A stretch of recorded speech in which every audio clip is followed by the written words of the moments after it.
বাংলাদেশের আকাশপথে নতুন ইতিহাস রচনা হতে চলেছে। দীর্ঘদিন বন্ধ থাকা ঈশ্বরদী, ঠাকুরগাঁও, কুমিল্লা এবং সিলেটের পুরনো বিমানবন্দরগুলো আবারও চালুর উদ্যোগ নিয়েছে সরকার। এদিকে প্রতিটি বিমানবন্দর আধুনিক সুবিধা দিয়ে সাজানো হচ্ছে। নতুন রানওয়ে তৈরি, টার্মিনাল ভবন সম্প্রসারণ, উন্নত নেভিগেশন সিস্টেম এবং আন্তর্জাতিক মানের নিরাপত্তা ব্যবস্থা স্থাপনের কাজ চলছে পুরোদমে।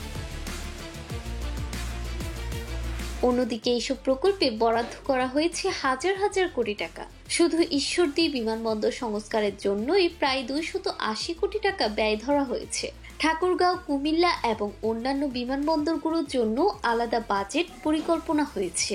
সংশ্লিষ্ট দপ্তরের হিসেব অনুযায়ী পূর্ণাঙ্গ কাজ শেষ হতে 2 থেকে 3 বছর সময় লাগতে পারে।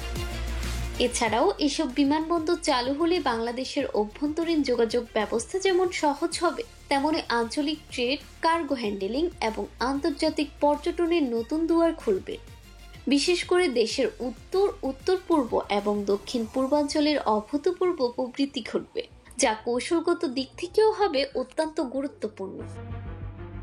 তবে বিশেষজ্ঞরা বলেছেন, এই উন্নয়ন শুধু বাংলাদেশের অভ্যন্তরীণ বিষয় নয়, ভারতের জন্য এটি বড় মাথাব্যথার কারণ হতে পারে। কারণ বাংলাদেশের সীমান্তবর্তী অঞ্চলে বিমানবন্দর চালু মানে সরাসরি আন্তর্জাতিক কানেক্টিভিটি বৃদ্ধি এবং সীমান্তবর্তী ভারতের রাজ্যগুলোতে কৌশলগত চাপে পড়া।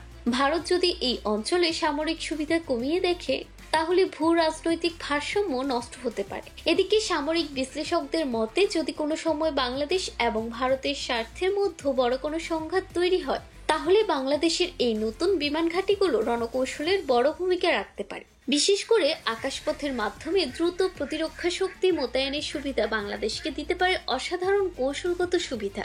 যুদ্ধের আবহ এখন নেই ঠিকই, কিন্তু কৌশলগত প্রস্তুতি সবসময় অদৃশ্য এক প্রতিযোগিতা।